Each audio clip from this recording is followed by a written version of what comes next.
Hello guys and welcome to another Carsexposed video.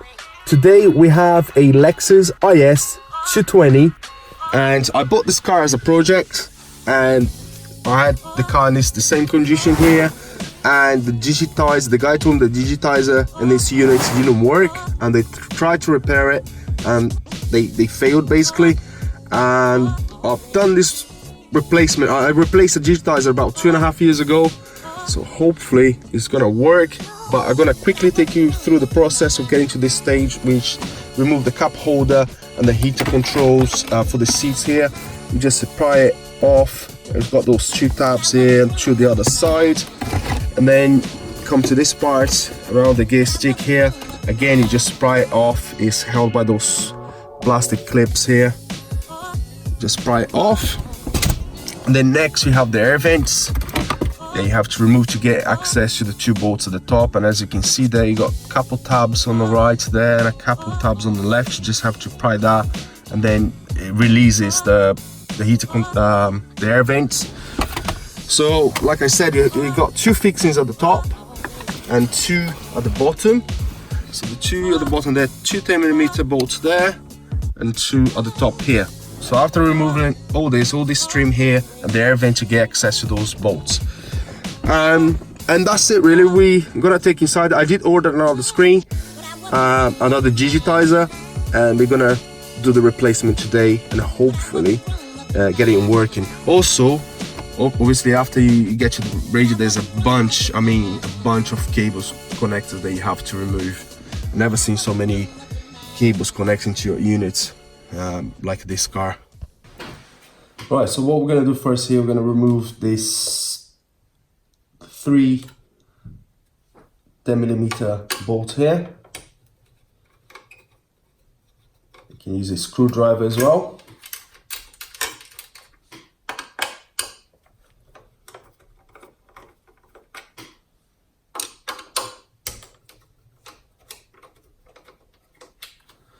There are 3 the other side, same thing the other side. Now the 6 bolts removed from each side. You have 2 parts. You have this bottom part and the top part where the screen is. You have to separate them. It's just connected by tabs at the bottom. So if you pry it I normally pry in the corner here. So you open up a gap, just put your prying tool there, go in, then you pry it this side as well, and that should separate them. There we go. It's easy to pry it on the sides. Now it separates and you can remove the screen parts. There we go. Now we're going to remove the fascia here. There are 2 screws on each side.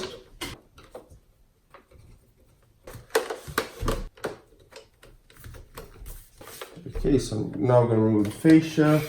There's a cable here.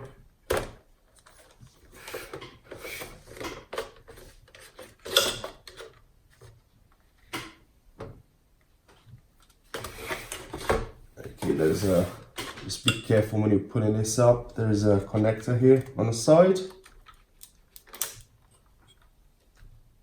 So that part of the screen is off. Then we're gonna have to remove some more. Now we're gonna have 2 screws here on the side. Another 2 this side here.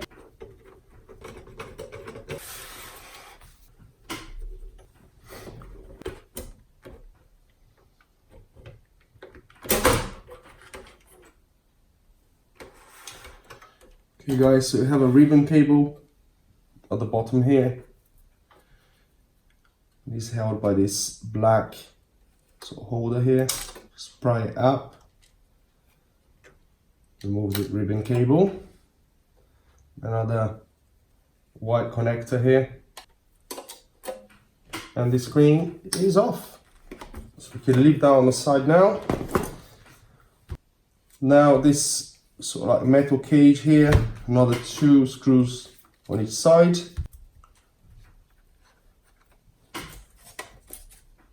All these screws here, they are the same size. The only difference, I think there's about 12 of them or something. There are 4 of them for the fascia.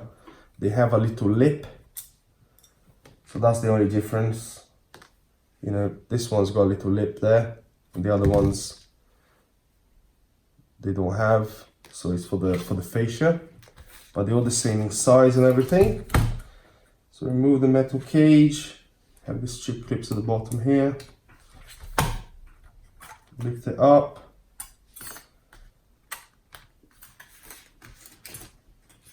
And that's it. And that, as you can see there, it was tried to repair it.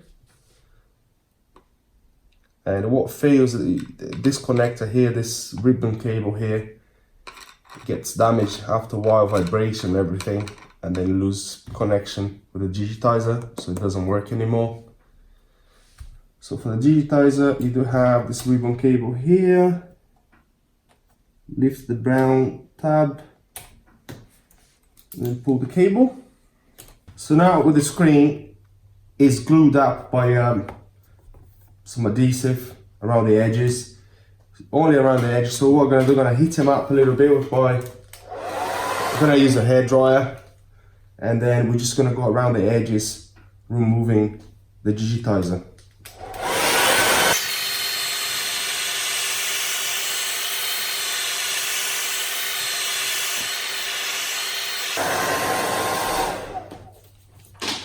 Then what we're gonna do, I'm gonna go around the edges. You don't need to poke through the glass, because obviously the LCD screen is underneath. You don't want to damage it.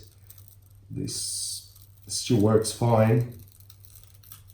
So if you go with a prying tool just around the edges, you should be able to remove it pretty easy.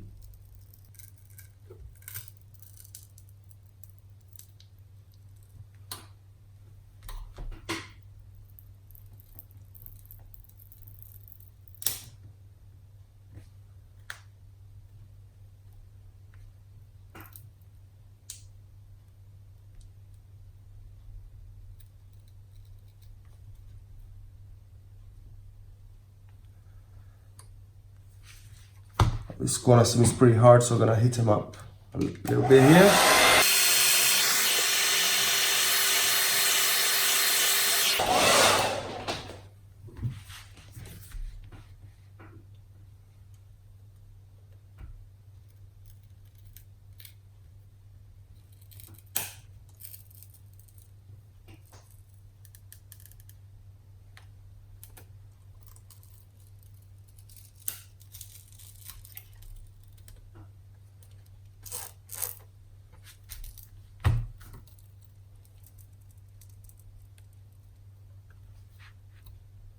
And that is it. Right, so we're gonna clean them up, put some new double-sided tape here, and then fit the new one.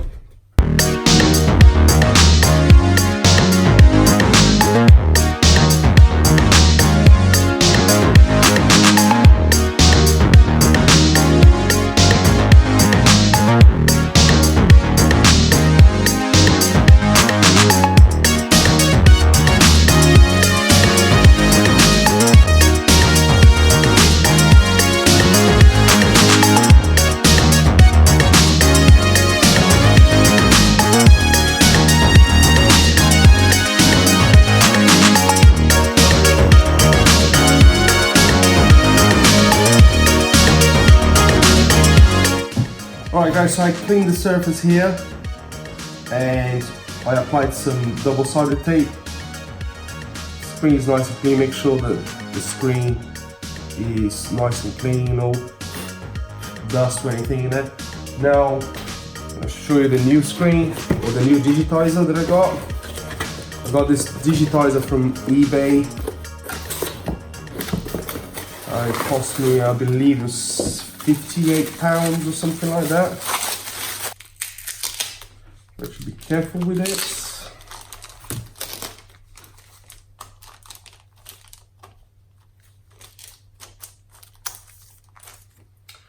Right, so this is the new digitizer here.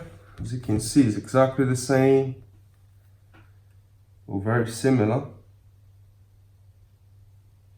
Yeah, very, very similar. So the same size, yeah. Connector seems to be in the right place. So we leave it up there. It has some kind of film here protecting the screen, so we're going to remove that.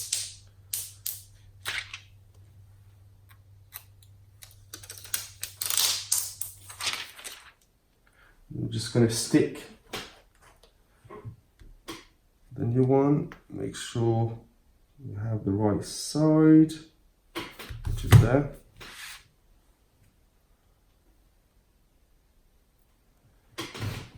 We're going to try to stick that as level as we can.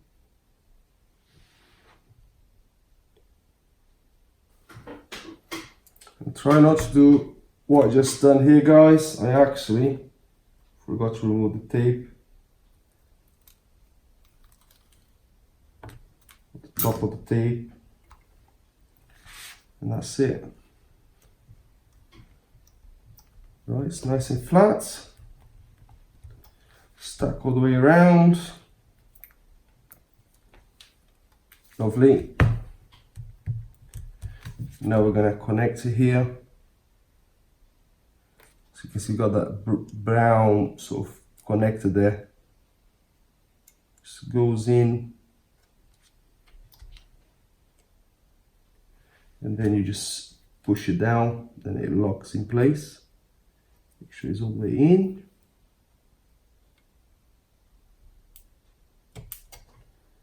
And that is it. So push the brown connector in, and that is good. I'm happy with it.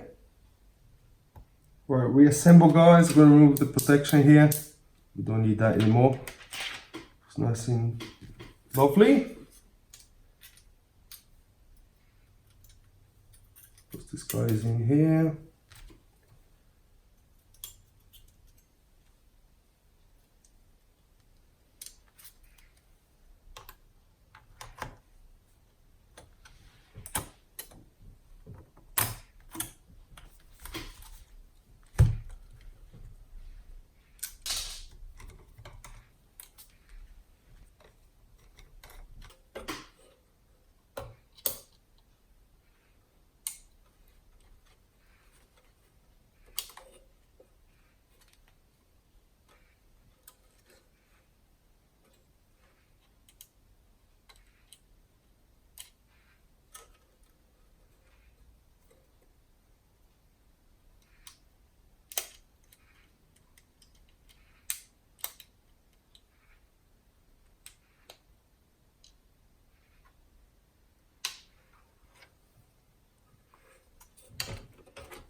Alright, so I've got the units all back together and new digitizer.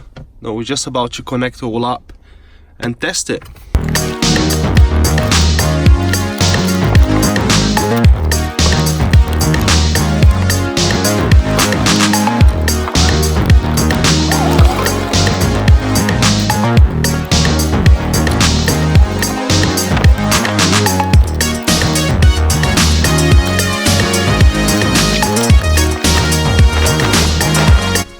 done.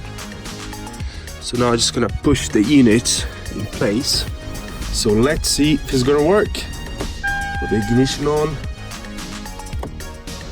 Yeah, that's a good sign. We got the Lexus there. So the screen's working. So this is the screen that used to be on all the time. You didn't have any, you couldn't go past the screen, you know, press agree and go past the screen and, for example, control the climate control, the sat nav, the radio stations. You know, if you want to have some channels, memory there, you can set that. So let's see for the first time, is it gonna work? Yes! Fantastic. So now we have sat nav there, climate control, like I showed you. You did have few controls here, but you couldn't change, for example, I don't know if you could change the positions, but as you can see, that is all controlled by this screen here. You could change the temperature is down here, so you could change the temperature before, but that's about it really. I don't think you could put it a lower or medium or a speed there, and obviously also the position coming out, the vents, the windscreen, etc. So yeah, I'm happy with it. Seems to be working perfectly. Sat nav again, lovely. Let's see if the radio works. There it is, yeah, perfect. So that's it, guys. That's a replacement of the digitizer on these units here for the Lexus IS220. It's a really common issue, and I did believe the guy that was, when he said it wasn't working, and I couldn't show you in the beginning, but as you can see here, it wouldn't work like that. You know, I don't know what happened, what they done to it, but it wouldn't work at all. But it's a common problem. They do sort of like a connection get broken here, they stop working. But that's it. I hope the video helps. If you enjoyed the video, make sure to give us a thumbs up and subscribe. If you have any comments, just leave it below, and I'll see you in the next video. Cheers.